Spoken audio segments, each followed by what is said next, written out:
Cassini Resources is a Perth-based exploration company with its flagship West Musgrave project showing potential to become a low-cost nickel and copper mine.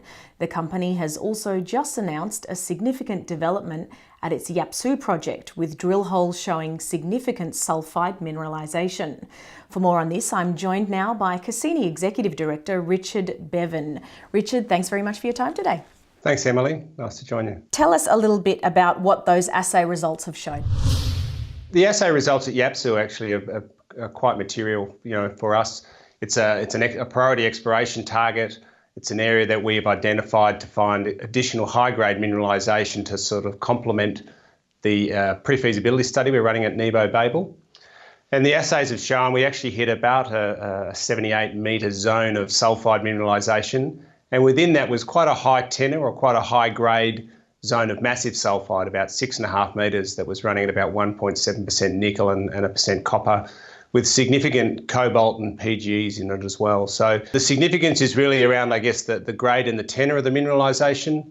It's higher than we've seen in other parts of the project and sort of augurs well for our sort of exploration initiatives going forward. So was that a better than expected result for the company? It's better than any previous drilling that we've had there. So there have been about 5 holes that were drilled by the historically through Western Mining and BHP. So I think the thickness and the grade of the mineralisation was encouraging. Also that the fact that the mineralisation is open down and up plunge, so it's open in all directions, and it looks like the tenor of that mineralisation is improving with depth. So it's about the right depth for an underground operation, and the byproduct credits and the nickel, the grade of the nickel and copper mineralisation, we hope will support that. And what does that mean for the company overall? It means it really gives us a lot of optionality going forwards with the project. So the current focus is around this pre-feasibility stage at Nebo Babel. Our goal with the exploration has been to identify some additional high-grade ore close to where we believe the footprint of that operation will be. And this is a really encouraging step, really with our first couple of exploration drill holes in the project this season. And what are the next steps for that project now? The next steps, so we're currently drilling we've just finished drilling the second hole at Yapsu, so we'll look forward to getting some assay results over the next couple of weeks.